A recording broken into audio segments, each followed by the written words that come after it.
मेरा नाम रेखा है। मेरी शादी एक बहुत ही अच्छे घर में हुई थी। मेरे पति लाखों में एक थे। मैं अपने आप को बहुत ही भाग्यशाली मानती थी कि मुझे ऐसा पति मिला है। हमारा एक बेटा और एक बेटी भी है। हमारी शादी को लगभग 15 साल हो गए थे। उन्होंने मुझे हर खुशी दी। मैं भगवान से इससे अच्छा पति तो मांग ही नहीं सकती थी। मेरी बेटी 13 साल की और मेरा बेटा 10 साल का हो चुका था। पति का कारोबार भी बहुत अच्छा चल रहा था। हमारी कपड़ों की दुकान है जिससे अच्छी खासी कमाई हो जाती है। मुझे जीवन से कोई शिकायत नहीं थी, लेकिन फिर उसके बाद जो हुआ उसके बारे में मैं सपने में भी नहीं सोच सकती थी। मेरे पति एक दिन मुझसे कहते हैं कि उन्हें किसी और से प्यार है और वे उससे शादी करना चाहते हैं।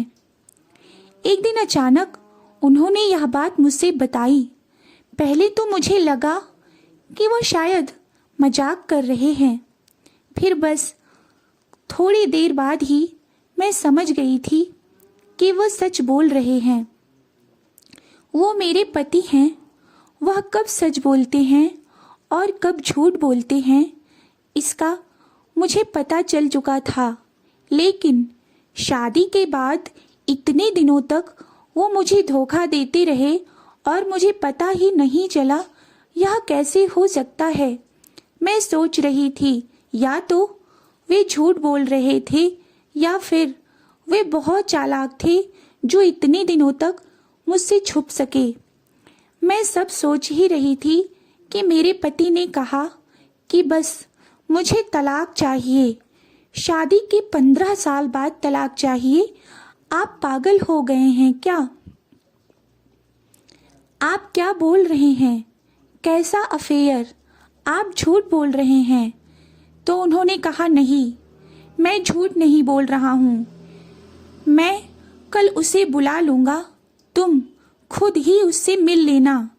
मैं सोच रही थी कि यह सब झूठ हो, लेकिन मन में शंका और डर था कि कहीं यह बात सच ना हो जाए। और फिर दूसरे दिन मेरे पति एक लड़की के साथ आए। उसका नाम काव्या था। उसकी उम्र 26 साल की रही होगी। मेरे पति ने मुझे उससे मिलवाया और कहा कि मैं काम के सिलसिले में जब बाहर गया था तभी मेरी इससे मुलाकात हुई और मुझे इससे प्यार हो गया।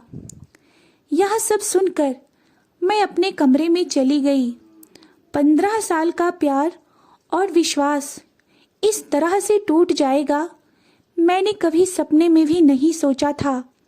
शायद उम्र के साथ उनका मेरे प्रति आकर्षण कम हो गया था। फिर कुछ घंटों बाद वे मेरे कमरे में आए और बोले कि मैं तुमसे सीधी तरह से बात करना चाहता हूँ। मुझे तलाक चाहिए। मुझे कोई नाटक नहीं चाहिए। उनके ऐसा कहने पर मैंने कहा कि आपको नाटक लग रहा है। आप तो पहले ऐसे नहीं थे। यह कौन सा रूप आपने मुझे अपना दिखाया है? वह बोले कि मैं तलाक के पेपर तैयार करवाता हूँ। काव्या जल्दी से शादी करके मेरी पत्नी बनना चाहती है। अब मैं जल्दी से जल्दी काव्या से शादी करना चाहता हूँ। मैंने कहा, आपको जो करना है करिए, लेकिन मैं आपको तलाक नहीं देने वाली।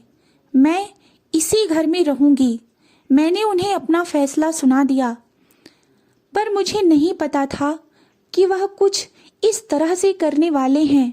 दूसरे दिन से ही वे काव्या को रोज रोज अपने घर पर लाने लगे। मेरे बच्चे बड़े थे, अब वह सब कुछ समझने लगे थे।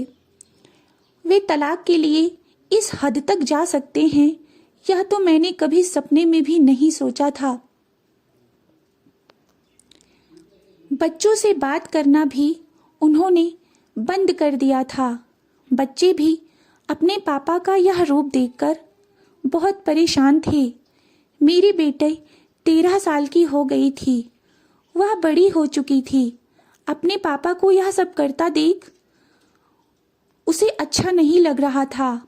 मैं नहीं चाहती थी कि मेरी बेटी अपने पापा का ऐसा रूप देखे। फिर मैंने फैसला कर लिया था, अब मैं तलाक दे दूंगी। अपना सामान बांध अपने दोनों बच्चों को लेकर मैं घर से चली गई। एक इंसान इतना कैसे बदल सकता है? जो इंसान अपनी पत्नी और बच्चों के लिए जान छिड़कता था, ऐसा कैसे हो सकता है? कुछ दिनों बाद मेरे पति का फ़ोन मेरे पास आया और उन्होंने कहा कि तुम्हारी और बच्चों की जिम्मेदारी अभी भी मैं उठाऊंगा। कुछ भी ज़रूरत हो तो मुझे फ़ोन कर देना, मैं तुम्हें पैसे भिजवाता रहूँगा। मैंने कहा कि नहीं, इसी पैसे के दम पर तुमने उस लड़की को इम्प्रेस किया है। मैं अपने बच्चों को संभाल सकती हूँ। उम्र के इस पड़ाव पर आकर इतनी अच्छी लाइफ जी लेने के बाद अब मुझे फिर से काम करना पड़ेगा, यह तो मैंने कभी सोचा ही नहीं था। मैं उस इंसान के पैसे नहीं लेना चाहती थी। वह मुझे बार बार फ़ोन करते कि अगर तुम्हें ज़रूरत हो तो तुम पैसे ले सकती हो। मैं नया काम शुरू करने के लिए भी तुम्हें पैसे दे सकता हूँ। लेकिन मैंने कहा कि आप हमारी नहीं, अपने तलाक की चिंता करो। मैंने बिजनेस शुरू किया। छोटी सी किराने की दुकान खोल ली मैंने और धीरे धीरे अपना काम आगे बढ़ाने लगी। मेरे घर वाले मेरा सपोर्ट कर रहे थे। धीरे धीरे इनका फ़ोन आना भी कुछ समय के लिए बंद हो गया था। मैंने इनसे कह दिया था कि जब तुम जहाँ कहोगे मैं वहाँ तलाक के लिए साइन कर दूँगी। तुम मुझे एक बार फ़ोन करके बता देना। मैंने अपने काम पर ध्यान देना शुरू कर दिया। एक दिन काम के सिलसिले में मैं बाहर गई हुई थी, तभी मुझे वहाँ काव्या दिखाई दी। वह किसी का हाथ अपने हाथ में पकड़े हुए जा रही थी। मैंने उसे देखा तो मैं समझ गई कि अब किसी और के साथ है।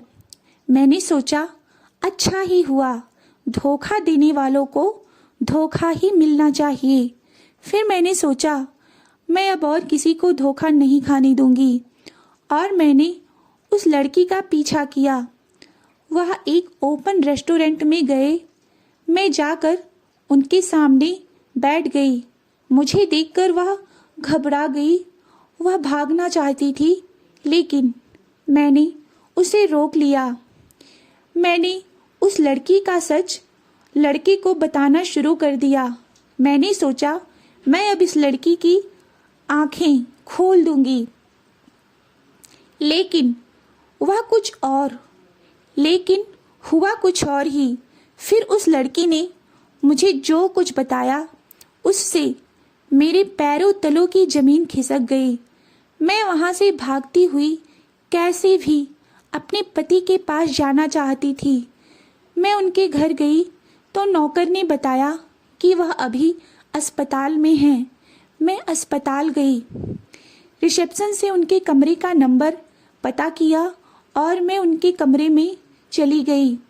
उनके कमरे में उनका एक दोस्त भी था। उन्होंने आंखें बंद कर रखी थी। मैंने उनके हाथ पर हाथ रखा तो उन्होंने धीरे से अपनी आंखें खोली। मेरी आंखों से आंसू रुक ही नहीं रहे थे। मैंने कहा कि क्या ज़रूरत थी यह सब नाटक करने की? आपने मुझे पहले साफ साफ क्यों नहीं बताया? मेरे पति एक गंभीर बीमारी से जूझ रहे थे। वह हम सबसे दूर जाना चाहते थे ताकि अगर उन्हें कुछ हो जाए तो हमें ज़्यादा दुख ना हो। मैं अब उनके पास बैठकर घंटों रोती रही। बच्चों को भी मैंने बुला लिया था। अब हम साथ में ही रहेंगे। अभी उन्हें हमारी और हमारे प्यार की सबसे ज़्यादा ज़रूरत है। मैं भगवान से दुआ कर रही हूँ कि हम साथ में रहें और उन्हें कुछ ना हो। और मुझे विश्वास है कि ऐसा ही होगा।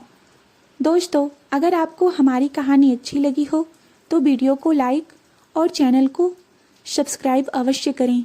धन्यवाद।